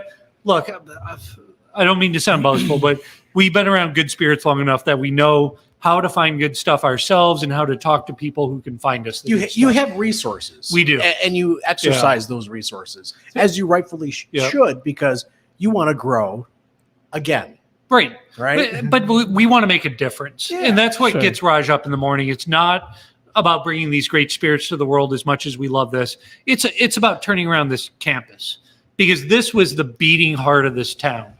And, all the professors, the 1,200 students, the economic engine of Pulteney was Green Mountain College. And you shut that down and it's gone. Mm-hmm. So for us, this is a chance. Look, Raj grew up in Philadelphia, working class area of Philadelphia. Like I told you guys, I grew up in Sterling Heights. Remember going downtown with my dad, seeing the decay, the broken, Detroit's come back. Oh, yeah. Detroit ruined porn's a part of my childhood. Yeah. And then watching it, I still wanted to tear down that last factory on the freeway, but whatever. Yeah. No, but to see that, see how, like this greatness that gets brought down, but then we've also had the good fortune to see in our lifetimes it begin to come back. The resurgence, the the resurgence resurgence has been going on since the Renaissance. For the last 10 years. Since the Renaissance. Since the Renaissance. Yeah, it's been, but Detroit in itself, you've been seeing a turn for the past decade. Yeah. Past 10 years have definitely been different downtown. And Yeah. you see that difference. No, So, but Raj and I have that same ethos where if we can find something that's old and broken down and forgotten, whether it's rye whiskey as a category or whether it's the busted up old farm in Vermont that he bought that became the home of Whistle Pig without knowing what he was going to do with it. This old hotel he redeveloped. We like Armagnac as a category, this college campus. If you can find something that's got greatness in it, but that's been forgotten and overlooked, and for whatever reasons, due to accidents of history and geography, fallen by the wayside. But if you can recognize the beauty in it and the value in it, and bring that story to the world, like maybe I don't know Dan Gilbert. Maybe he's a great guy. Maybe he's terrible. But what he did downtown, and what the Illiches did downtown. Look, we're not the Gilberts and we're not the Illiches, but if we can do that on a smaller scale with this product on that campus, in that town, to make the world a little bit of a better place, you know what? I can check out 30 years from now and say, you know what, we did all right. So I have to ask the question because Bhakta, the name Bhakta comes from Raj's, his last name. I'm really curious to know, where did Whistle Pig come from? How did that become a brand? There's a crazy backward story that is there an age filter on this webcast thing that you guys have going here? All right, I'll tell you the truth because that's all I know how to do. So anyway. Well, you are an attorney. Yeah. I'm not a good one, though. That's why I'm in beverage alcohol. I wasn't good enough at lying. I had to go into a more honest profession like selling poison. So it's funny. Dude, my buddy's distiller. He says I sell poison. He's a brewer. I sell poison. There you go. That's his joke. That's 100% honest. I love it. Technically. So let me see. Oh, here it is. Okay, so how did the name Whistle Pig come about? Great question. Great story. So anyway, these were back in the days when Raj had bought what was called the West. You guys ski? Have you been out to Vail? I'm an avid skier. Bunny Hill. Okay. So avid skier. Pine Knob, Bunny Hill. Have you been out to Vail? I have been in Colorado, but not to Vail. I've been Crested Butte. I've been other places. So you know the area. Yes. So anyway, Raj buys this place, and I'll pass this around so I can stay at the microphone. I prefer to pour for you, but you're good. Okay. So anyway, Raj buys this place called the West Vail Lodge, and this was right before he went on The Apprentice. That's another story too. Okay. Maybe that's for the next podcast. But anyway, I have a feeling you have enough material. We can bring you back. So anyway, West Vail Lodge. He buys this lodge. Raj loves hiking. He loves the outdoors. That's why he loves Vermont. So, and he's kind of a crazy guy too. So he would wake up at 5 in the morning, and he would in the wintertime. Anytime. Okay. And he loves the cold. He loves going on. He likes taking hikes when it's 25 below with 50 mile per hour winds in Vermont. Naked? No, he's not done that. But we do have something. Doug can tell you about the Bhakta Griswold method, though, which does involve cold plunges. Okay. Alternating with 200-degree saunas. All right. Yeah. Which will leave you feeling like $1 million. But anyways, Raj has a little bit of the Willie. If you get my Willie Nelson in the morning, before he goes off on this hike. And so he's going up this 10,000-foot peak at 5 in the morning. And this guy, he looks up the hill, narrow trail with 1,000-foot drop off the side. Guy comes tearing down the hill on a mountain bike towards him. Long, flowing white hair, knob-kneed, 6'6", about 130 pounds. Just an incredibly unusual looking man. Stops his mountain bike about 1.5 feet away from Raj. Raj thought he was going to get run off the trail and have to dive down the 1,000-foot crevasse to avoid getting run over. But anyway, this guy leans into him and in a very heavy French accent, leans right in, gets right in his face, and he says, "Good it be, and we see the big." And Raj stands there dumbfounded. And Raj is not usually a man who's at a loss for words. He's like, And he says, a whistle pig. And then he goes, and then he makes like this smooching sound and smacks his fingers together like that. And Raj is standing there thinking, this guy must be a serial killer. And these are like the last words he says to everyone before he plunges the dagger. But no, the guy, so he's still standing there dumbfounded. And so the Frenchman goes, ugh! He gives like a Gallic shrug of the shoulders and like that Frenchman grunt and goes tearing off the hill on the mountain bike. And so Raj stands there for a good 10 or 15 minutes as he tells the story, just pondering the meaning of this. And he's looking at the clouds and at the mountains and at the stream below.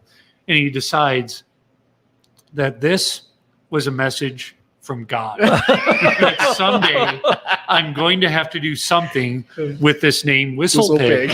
And so he buys, after a failed congressional run, he buys a farm in the middle of nowhere in Vermont, inspired by these sort of like back to the land writers and, find your meaning, like doing agricultural work, buys this farm and names it Whistle Pig Farm. Before the Spirits brand had even been born. Oh, so he called it Whistle Pig Farm. Yeah, so the farm was Whistle Pig before the brand was just Whistle because Pig. of this kooky adventure in Vail. That's great.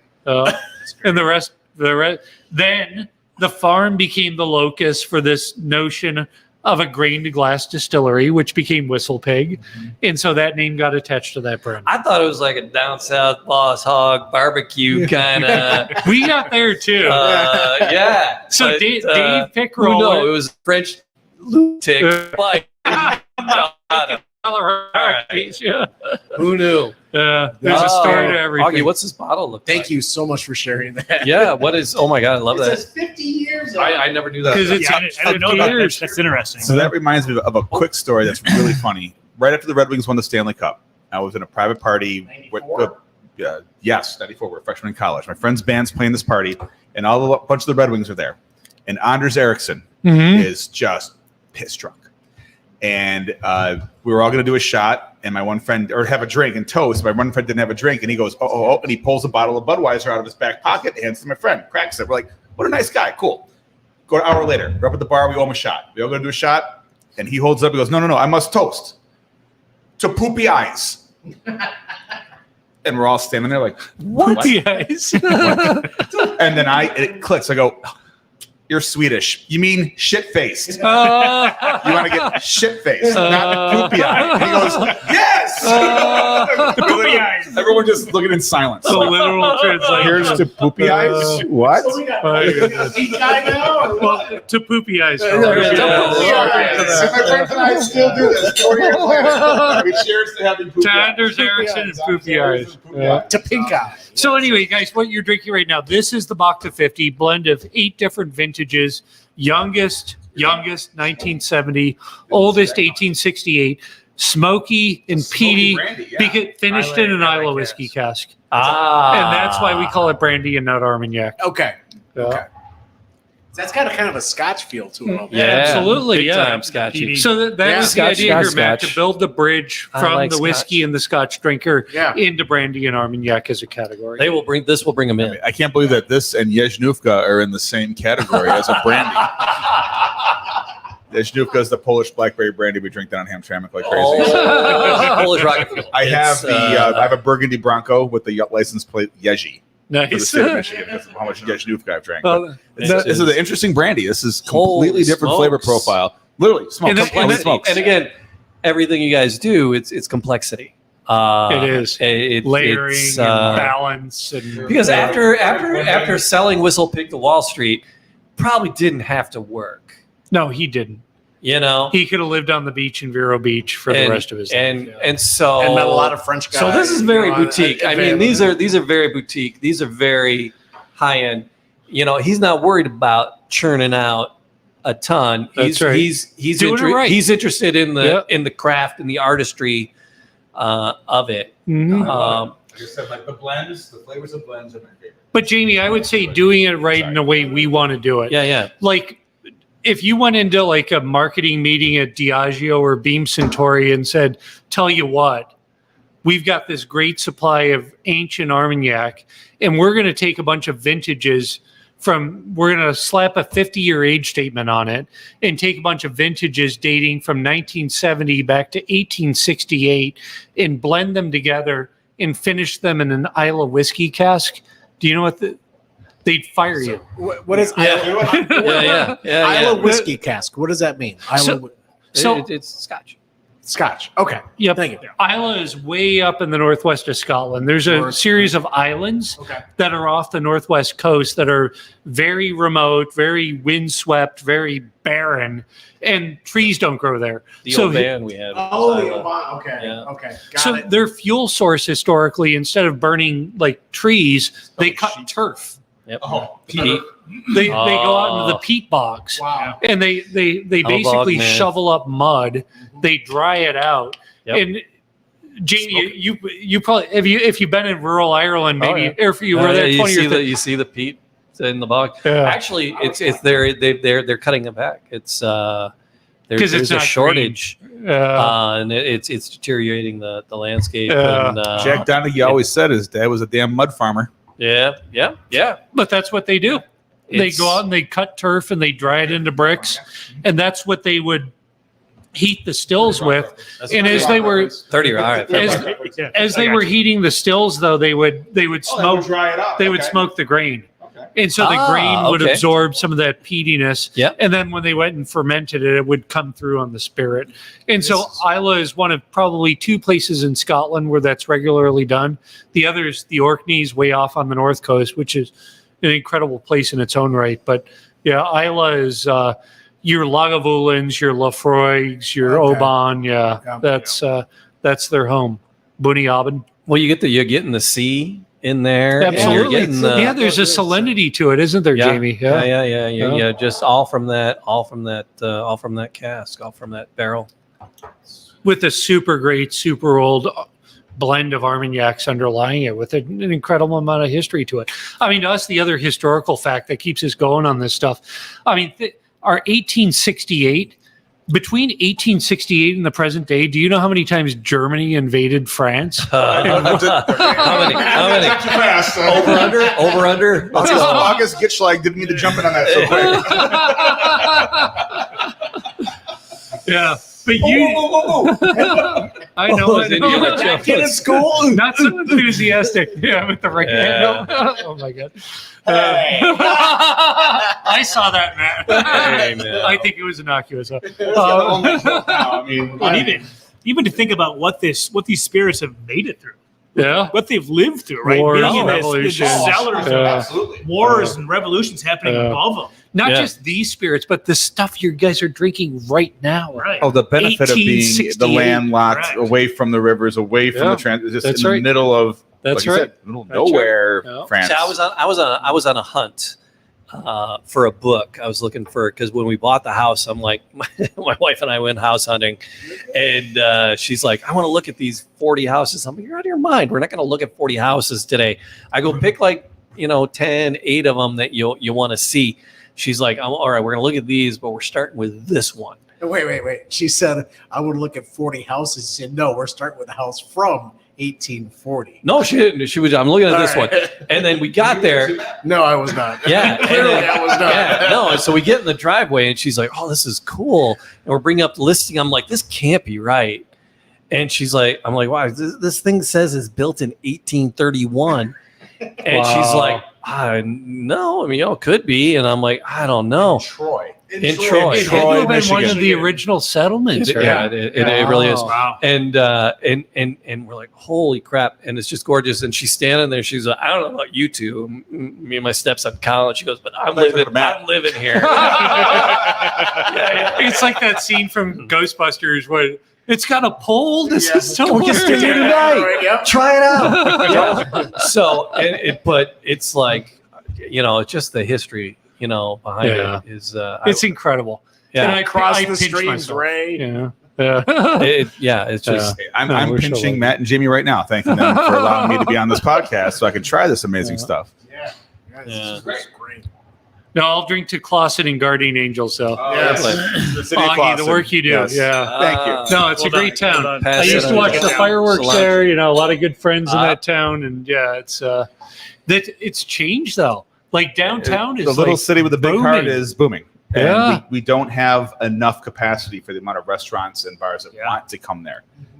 There's people that want to be in Clawson. They want to be at that crossroads of 14 and Main, right in the heart of that walkability.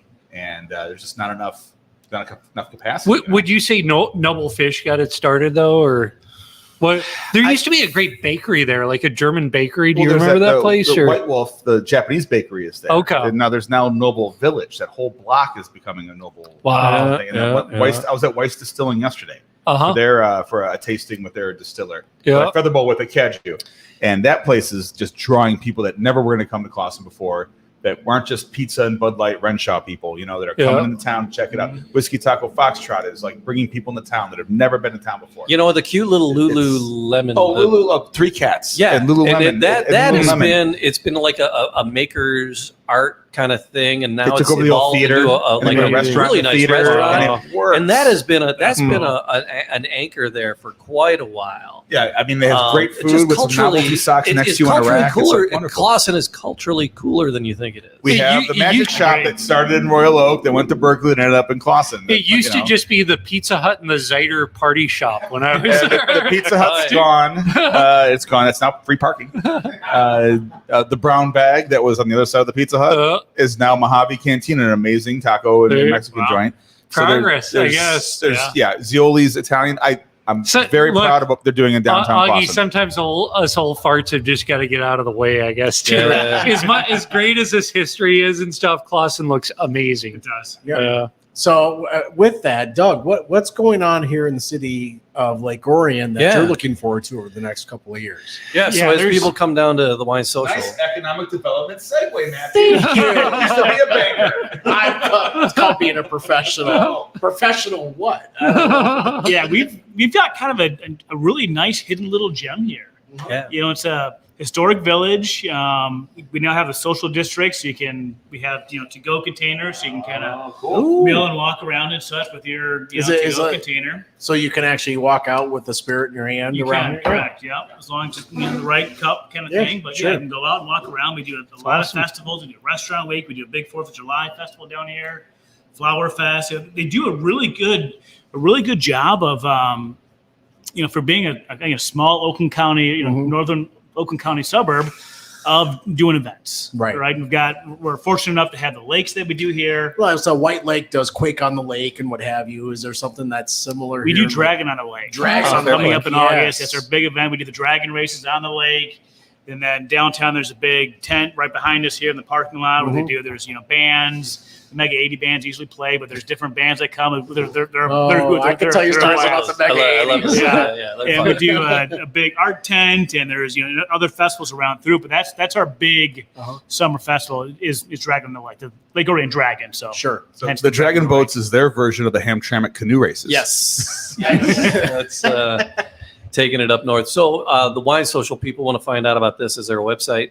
Yep. Wine-social.com. Wine-social.com. Yep. We're on Instagram, Facebook. So you got like a DJ here some nights. Yeah, we do live music Wednesday through Saturdays. Okay. Wednesday is kind of our big wine night. We do wine flights and such. We're very wine heavy, but we do either a classical pianist or a jazz pianist. Sometimes single guitar player. But and then Thursdays we do dueling pianos, depending on which Thursday. So the first Thursday of the month. And then we'll rotate through different guitar players and such. I don't see a piano in here. Do they bring their own, or is it keyboards? So it's kind of cool. So they have keyboards, all right, but we built these like boxes for them essentially. Right? So they look like it looks like it because we just unfortunately don't have We've had piano players that say like, "Hey, can we?" It's a keep our grand piano, here? But we just don't have the room. a couple baby Actually, grands over in the corner. Originally half the space. When I first had the idea of doing dueling pianos, I love live music. Sure. We were literally half the space, and we set them up in the front there, and it was like a big bowling alley, starting out the bowling alley. But now we're a little more attuned to a little more space, and it flows better. But yeah, then the weekends, Friday and Saturday, we do usually like a classical guitar player in the beginning of the night, and then it kind of transitions into a DJ. Yep, later on in the night, and it's it's just a fun community place. Everyone's you'll see the bartenders hanging out, dancing together, and we've got 3 different husband and wife bartenders here. One of the kids, where their kids and then or their daughter and their daughter's fiance work here. So it's literally it's a family affair. But living in down in the city in like the Hamtramck area, I'm literally looking at Airbnbs where I can come and spend like a weekend here just in this little downtown that I did not have any much familiarity with. And thank you for bringing us up here. This is great. Absolutely. Thanks for coming. Appreciate it. Thanks. Yes, Welcome to my neck of the woods. Glad to host. For sure. I'm right in Auburn Hills. I'm like a neighbor. Oh yeah, right down the street. Yeah. Jamie, Matt, Augie, thank you, gentlemen, so much. Oh, you guys, it's a pleasure. And if you're ever in Vermont, come see us. Okay, don't be strangers. I'm gonna steal a little bit more of this rum before is there a website that that's just bad form. I'm gonna sample. I think it's BhaktaSpirits.com. It is. Yeah. I'm pretty sure that's where you'll find us. I too don't want to have bad form. So you have to, or you can just come see me. Yeah, I'm in Ann Arbor. I'm not far, so No, but BhaktaSpirits.com, ManCaveHappyHour.com. Jamie, August. That's been it. Matt. Doug. God, come on. Leo. Cheers, fellas. Cheers. Sláinte. Sláinte. Na zdrowie. All of that. Beautiful. That's delicious. Good way to finish that. All right.